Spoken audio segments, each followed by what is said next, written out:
کہتے ہیں کہ سنا ہے کہ قرآن کو 7 زبانوں میں پڑھنا چاہیے، کیا یہ صحیح ہے یا قرآن کو ایک ہی زبان میں پڑھنا چاہیے؟ دیکھیں یہ آپ نے تھوڑا سننے میں آپ کو فرق آیا. قرآن اصل میں 7 قراءتوں پر نازل ہوا ہے، اور 7 قراءت سے مراد 7 لہجے ہیں.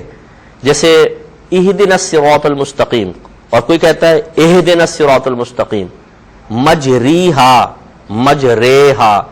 یہ جو لہجے بدل گئے، اصل میں ہوا یہ کہ جب قرآن نازل ہوتا تھا تو یہ قرآن نازل ہوا تھا لغت قریش پر، لیکن نبی کریم صلی اللہ علیہ وسلم کو اللہ تعالیٰ نے اجازت مرحمت فرمائی تھی کہ وہاں پہ جو دیگر لغتیں مختلف علاقوں میں استعمال ہوتی تھیں، لفظ وہی تھا، مفہوم وہی تھا، تھوڑا سا لہجہ بدل کے سرکار بعض اوقات یہ قرات ان کے سامنے بھی بیان کر دیا کرتے تھے کہ جب مانوس لہجے اور ایکسنٹ کے ساتھ چیز آتی ہے تو جلدی انسان اس میں اٹریکشن محسوس کرتا ہے.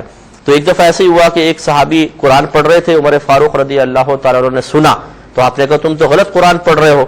تو انہوں نے کہا نہیں، میں نے تو نبی کریم صلی اللہ علیہ وسلم سے ایسی سنا ہے. تو حضرت عمر فاروق نے ان کو پکڑا اور سرکار کی بارگاہ میں لے آیا، کہا یا رسول اللہ صلی اللہ علیہ وسلم میں نے اس کو غلط قرآن پڑھتے ہوئے سنا ہے.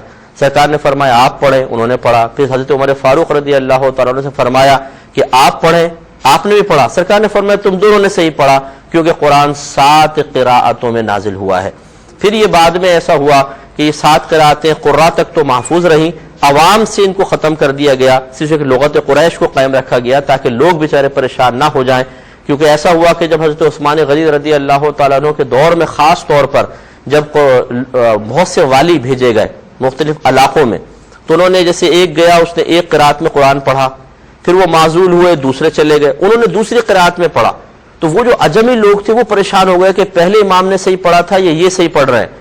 جب اس طرح کی شکایتیں بہت زیادہ دارالحکومت میں آنا شروع ہوئیں تو پھر عثمان غنی رضی اللہ تعالی عنہ نے دیگر صحابہ کرام کے مشورے سے یہ فیصلہ کیا کہ صرف لغت قریش کو پڑھنے کے لحاظ سے باقی رکھا جائے، باقی عوام الناس سے باقی لغتوں کا استعمال روکا جائے، ورنہ اسی طرح کے فتنے نمودار ہوتے رہیں گے. یہی وجہ ہے کہ ہمارا قرآن اب لغت قریش کے اوپر جمع ہے، دیگر جو نسخے دیگر لغات میں بھی تھے ان تمام کو روک دیا گیا تھا.